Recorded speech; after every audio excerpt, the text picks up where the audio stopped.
Hello friends, P Kumar online mathematics classes में आपका स्वागत है।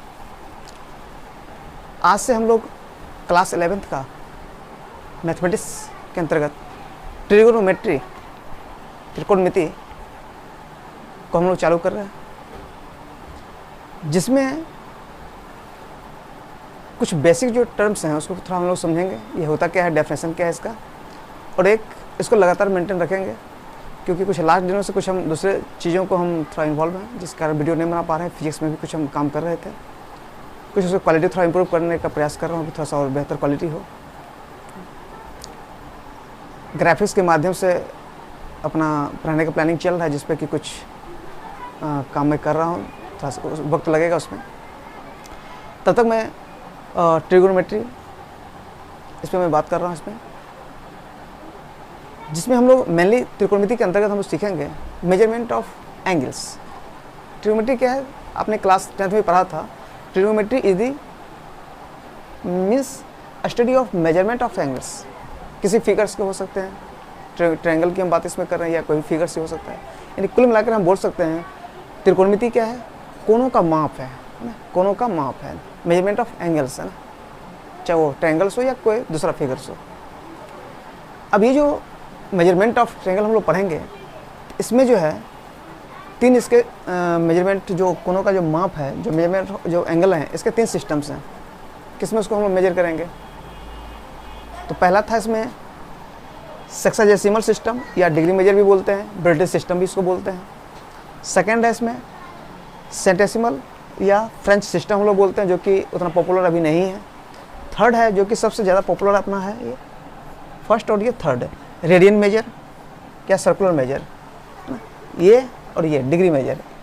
सेक्साडेसिमल यानी उसी को हम लोग डिग्री मेजरमेंट बोलते हैं। तो ये और ये दोनों ही काफ़ी फेमस है, जिसके बारे में हम लोग अध्ययन करेंगे। और इस पूरे त्रिकोणमिति के अंतर्गत क्लास 11th में इसको हम लोग सॉर्ट आउट करके सिलेबस को थोड़ा सा, मतलब जितना भी है पूरे को सीखना है। मेनली मेरा फोकस रहेगा ग्राफ के लिए। स्पेशली हमने एक प्लेलिस्ट में हमने बना रखा है वीडियो, उस पर जो स्पेशली ग्राफ ही चलेगा उस पर लगभग कर।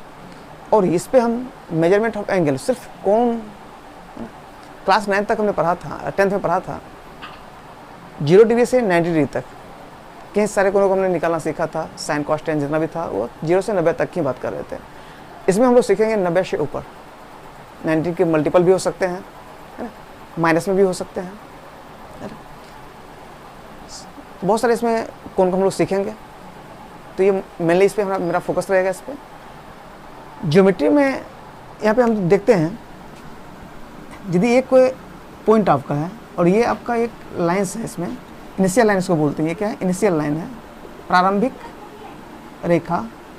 और यदि ये मूव करते हुए इस डायरेक्शन में जाती है, मतलब घड़ी के विपरीत दिशा में यदि जा रही है, यानी कि anti clockwise direction, anti clockwise direction, clockwise direction, यानी घड़ी के विपरीत दिशा में यदि जाएगा तो वो प्लस बनेगा, पॉजिटिव बनेगा, यानी प्लस थीटा होगा ना। और यदि क्लॉकवाइज डायरेक्शन की हम लोग बात करें, क्लॉकवाइज डायरेक्शन में जाएगा तो क्या होगा, माइनस में निगेटिव बनेगा, यानी माइनस थीटा वहाँ बनेगा। मतलब इसका दो तरह से रोटेशन होगा। यदि ये इस डायरेक्शन में आएगा, यदि ये इनिशियल पॉइंट ये था अपना, तो इधर आएगा तो माइनस थीटा। यदि हम घड़ी के विपरीत दिशा में, यानी कि एंटी क्लॉकवाइज डायरेक्शन में यदि हम उसको मूव करते हैं, मतलब वो इनिशियल कोई भी लाइन है, यदि घड़ी के विपरीत दिशा एंटी क्लॉकवाइज डायरेक्शन में यदि वो चलती है तो प्लस में बनेगा एंगल, और यदि उसके क्लॉकवाइज डायरेक्शन में यदि वो चलती है तो माइनस, निगेटिव नहीं एंगल बनेगा ना, माइनस थीटा ना। ज्योमेट्री में इसका माइनस का कोई मीनिंग नहीं है। ज्योमेट्री में सिर्फ हम लोग प्लस की हम लोग बात करते हैं कि जो भी कोण होगा वो पॉजिटिव होएगा। लेकिन ट्रिगोनोमेट्री में हम लोग प्लस और माइनस, निगेटिव और पॉजिटिव दोनों की हम लोग बात करेंगे और दोनों को हम लोग सीखेंगे। तो उसको लिखा जाए, मतलब इस डिग्री मेजरमेंट में क्या हुआ कि वन राइट एंगल, यानी राइट एंगल जो समकोण होता है उसको क्या कर दिया, 90 इक्वल पार्ट्स में उसको डिवाइड कर दिया गया, है ना। और प्रत्येक भाग को हम लोग क्या बोलेंगे, डिग्री बोलेंगे। One right angle divided into 90 equal parts, etch parts is called degree. क्या कर दिया, एक वन राइट एंगल को 90 इक्वल पार्ट्स में बांटा गया और प्रत्येक भाग को क्या बोला गया, डिग्री बोला गया। नहीं मतलब समझते हैं। आइए इसमें जो है डिग्री मेजरमेंट में क्या हुआ कि वन जो राइट एंगल जो था, जो समकोण था, उसको 90 इक्वल पार्ट्स में बांटा गया, 90 बराबर भागों में बांटा गया और प्रत्येक भाग को क्या कहा गया, एक डिग्री कहा गया, है ना। और फिर उस डिग्री को क्या कर दिया, प्रत्येक जितने भी डिग्री थे, each degree is divided into 60 equal parts and each parts is called minute. यानी एक डिग्री में कितना हो जाएगा, 60 मिनट, सॉरी एक डिग्री में कितना हो जाएगा, 60 मिनट हो जाएगा।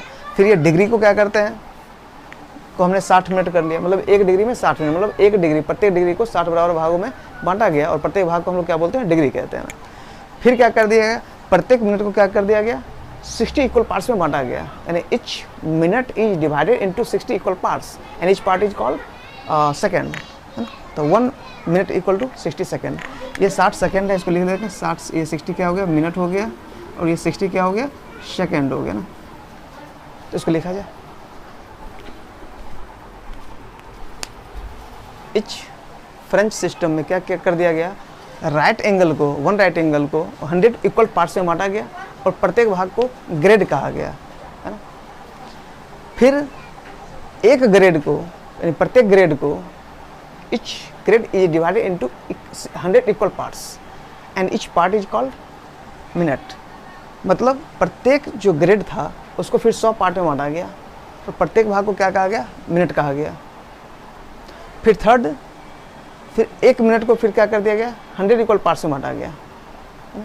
Etch minute is divided into 100 equal parts and each part is called minute, second means एक मिनट को फिर 100 इक्वल पार्ट्स में बांटा गया और फिर प्रत्येक भाग को हम लोग उसमें सेकेंड कहते थे। तो ये था आपका फ्रेंच सिस्टम, जो इतना पॉपुलर नहीं है।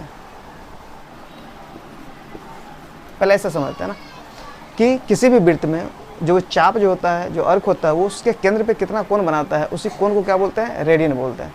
एक रेडियन नहीं, रेडियन से बोलते हैं। मीन्स थीटा बराबर L/R एक फॉर्मूला होता है जिसको हम लोग प्रूव भी करेंगे नेक्स्ट टॉपिक में। थीटा बराबर L/R मतलब कि वृत्त के केंद्र पे बना कोण। ये क्या है, थीटा क्या है, वृत्त के केंद्र पे बना कोण, केंद्र पर बना कोण, उसका मेजरमेंट किस में होगा, रेडियन में होगा। L/R ये फॉर्मूला ड्राइव करेंगे। ये जो थीटा जो कोण बनेगा वो किस में होगा, रेडियन में होगा। पहले हमने क्लियर हो गया, रेडियन क्या होता है कि किसी भी वृत्त में जो चाप जो होता है, उसका जो अर्क होता है, वो उसके सेंटर पे कितना एंगल को सबटेंड करता है, कितना कोण को वहाँ पे वो बनाता है, उसी को हम लोग क्या बोलेंगे, रेडियन बोलेंगे। अब वो रेडियन, एक रेडियन कब होगा, एक रेडियन कब होगा, जब वही L जो बटा जो R है, यदि R हो जाए, यानी कि ये थीटा जो है आपका L/R यानी कि 1 रेडियन कहलाएगा। कब, जब L बराबर R हो जाए, जब L बराबर R हो जाए, है ना, तो थीटा कितना होगा, वो 1 रेडियन होगा। समझते हैं, मतलब वृत्त के केंद्र पे जो कोण बनता है वो रेडियन होता है। चाप के द्वारा वृत्त के केंद्र पे बना कोण रेडियन हुआ, ठीक। उसका फॉर्मूला था थीटा बराबर L/R। जो वैल्यू मिलेगा थीटा को क्या होगा, रेडियन में होगा। बहुत लोग कंफ्यूज यहाँ पे हो जाते हैं, 1 रेडियन, रेडियन को कन्फ्यूजन होता है। रेडियन को पहले हमको हमने समझा कि वृत्त के केंद्र पे जो चाप जो है, जो है ना, ये जो AB जो है, ये चाप को हम लोग इस तरह से इंडिकेट करते हैं, चाप या उसी और को बोलते हैं ये, है ना। वो कितना कोण बना रहा है, वो रेडियन में होगा। यानी थीटा बराबर L/R, जो कोण बनेगा वो रेडियन में होगा। लेकिन एक रेडियन कितना होगा, जब चाप और त्रिज्या की लंबाई बराबर हो जाए। जब चाप यानी कि L और ये R जो है, जब वो बराबर यदि हो जाए, तब जो केंद्र पे कोण बनेगा उसको हम लोग एक रेडियन बोलेंगे। मीन्स थीटा बराबर L/R, यानी L का मान जो यदि R हो जाए, यानी कि R कट जाएगा, कितना, 1 रेडियन अब ये होगा। इसी को हम लोग लिखते हैं, ऐसे भी इंडिकेट करते हैं 1 पे पावर C। तो ये एक रेडियन कब होगा, जब चाप की लंबाई और त्रिज्या की लंबाई बराबर हो, तब उसके वृत्त के केंद्र पे कितना कोण बन रहा है वो एक रेडियन होगा। ओके, देखिए जिंदगी। अब देखते हैं इसमें कुछ रिलेशन इसमें। जैसे ये जो चाप है, जैसे हम बात करें यदि सर्किल का जो ये जो सरकमफ्रेंस है, यानी C बराबर कितना होता है, 2πr होता है। C बराबर 2πr। तो ये पूरा जो चाप है, सरकमफ्रेंस जिसको हम बोलते हैं, वो केंद्र पे कितना कोण बनाता है। यदि उसकी हम बात करें तो कितना होगा, यानी हम बात करें कि थीटा बराबर कितना हो जाएगा, सी बट्टा आर, यानी 2 पाई आर बट्टा आर, आर कट जाएगा, मतलब 2 पाई क्या हो जाएगा, रेडियन। मतलब वृत्त का जो ये जो पूरा जो सरकमफ्रेंस है, जो परिधि है, ये जो परिधि है ना, सी सरकमफ्रेंस बोलते हैं, सरकमफ्रेंस, जैसे हम लोग परिधि नियम बोलते हैं, है ना। तो ये जो है वृत्त के केंद्र पे कितना कोण बनाता है, रेडियन में यदि हम बात करें तो इसका पहले चाप की लंबाई कितना होगी, यानी कि टोटल सरकमफ्रेंस कितना होगा, 2 पाई आर होगा, और रेडियस फॉर्मूला होता है ना भाई, थीटा बराबर एल बटे आर होता है। तो थीटा बराबर एल बटे आर होता है, एल यानी चाप की लंबाई यानी 2 पाई आर, और रेडियस आर है, आर आर कट जाएगा कितना, 2 पाई रेडियन। मतलब क्या, वृत्त का जो ये जो सरकमफ्रेंस है वो केंद्र पे कितना कोण बनाता है, 2 पाई रेडियन बनाता है। और हम लोग जानते हैं क्या कि 360 डिग्री का भी कोण बनता है, मतलब किसी सेंटर पे कितना कोण बनता है, ये मतलब 360 डिग्री कोण बनता है। मतलब क्या, एक तो हो गया कि इसका मतलब हम लोग बोल सकते हैं कि 360 डिग्री बराबर 2 पाई रेडियन भी हम लोग बोल सकते हैं, एक ये रिलेशन आ जाएगा, है ना।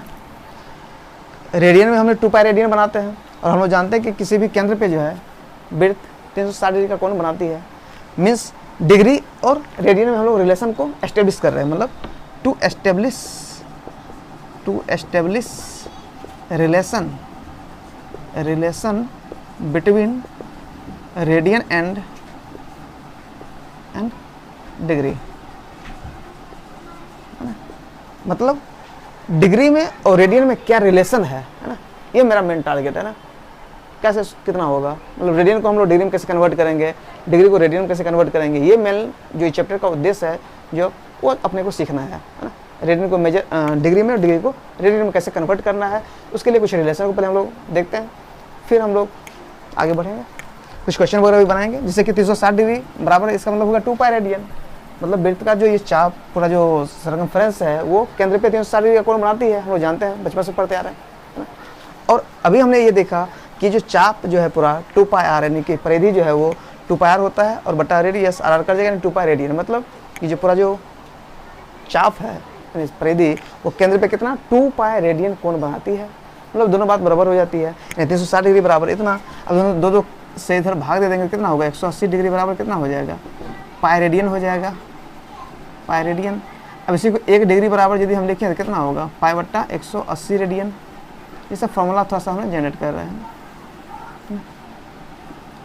1 डिग्री बोले तो पाई बट्टा 180 रेडियन, है ना। फिर पाई का भी मान हम लोग इसको, या इसी को दूसरा हम बात लिखना चाहें तो 1 रेडियन बराबर कितना होगा, 1 रेडियन बराबर 180 बट्टा पाई डिग्री हो जाएगा। मतलब इस तरह से इसको सॉल्व कर सकते हैं। 1 पाई यानी 1 रेडियन बराबर लिखे तो पाई क्या होगा, इसके बट्टा में आ जाएगा, 180 बटे पाई डिग्री हो जाएगा। फिर पाई का मान आप लोग 22/7 रख के इसको हम लोग वैल्यू को निकाल सकते हैं, है ना। क्या कह सकते हैं हम लोग, पाई क्या है, इसको लिखा जाए क्या, इसको मिटाया जाता है,